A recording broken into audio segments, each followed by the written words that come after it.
You're not crazy about Detroit either. I they're like everybody's darling. Like they're already penciled in as division champs, Yep. and I don't fully understand why. So right now their division odds are plus 155.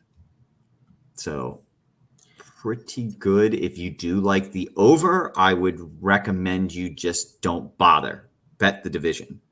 I agree. I would agree because I could see them winning this at 9-8, and the For over under is sure. 9.5. I could easily see them winning at 9-8. So you get fucked there, but rather you go with the division.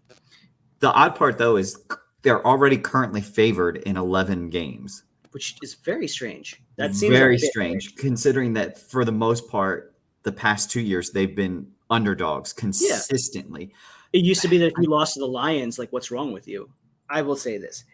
I think one of the reasons why it is safe to remain bullish on this team is you can say whatever you want to about Dan Campbell. I think Dan Campbell's got that Mike Vrabel energy where it's like he just coaxes shit out of these guys and they want to play for him and they love him to death, right? Like whatever it is, 100%. he's got it. That's Dan Campbell. I think Ben Johnson is a G. He's a dude. He's a dude. He can coordinate. Like his stuff is not only is his stuff good, he's really good at tinkering at like just finding little ways to introduce new wrinkles into the offense and build off those new wrinkles.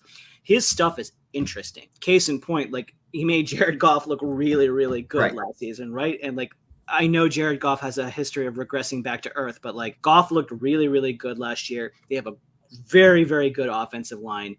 And I will say this, I did mention in my notes, like one of the big linchpins to this team and a pathway for them to very quickly fall short of expectations is, God forbid anything happens to Amon-Ra St. Brown, because if he's gone, everything can fall apart.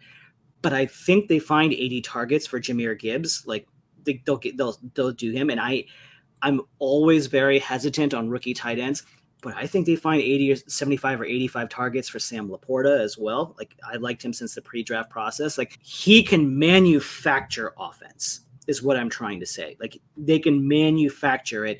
And then the defense, let's be clear that this is not going to be a great defense, but I think it'll be better than it was last year. It'll be sufficient. Let's say 6, because Aiden Hutchinson is 1 year older, Aiden Hutchinson, and he's already. You mean the guy that should have been the number 1 overall pick last year? The guy who should have been the number 1 overall pick, and everyone in the team that picked number 1 overall overthought it and said, no, we're not going to take the best defensive player in college football. The guy who should have been the number 1 overall defensive pick, their defensive tackle, particularly they like Aleem Mitchell over there. They drafted Jack Campbell, linebacker. Linebacker's a really hard position to transition. That was a huge reach. It was a reach, but he can still play. They better hope, because he was a second-round pick. They took 18th. But okay, I'm going to get to that in a second. And then you have, I don't like their cornerbacks particularly, but Brian Branch was a steal of a pick. Like that guy is like, he's got baby Tyrann Mathieu vibes to him already. I will say this about the Lions draft. You have to look at the guys they took and just rearrange their draft picks. Like, okay. So you want to put Sam Laporta at 18? They took Brian Branch at 12, and they took Sam Laporta at 18, and then they took Jahmyr Gibbs and Jack Campbell with their like second round. In the second round pick. Just ignore, because ultimately it is what's your crops. I get it, like that doesn't matter for contracts, but like just if you look at the cachet of dudes they got,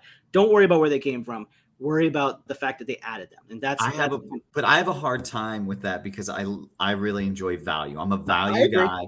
You're 100% right. You getting poor value in the draft, it frustrates the hell out of me. That's all. I'm not going to disagree with you there. We yelled. I do get your point. They got some dudes, and if the dudes fit their team, they could have a big impact. So again, I'm totally going. Maybe I will bet them for the division. I don't know. That's such a public bet, though. It is a very public bet. And I am always been one of those guys who believes that if everybody's saying one thing, you need to run the fuck away from it.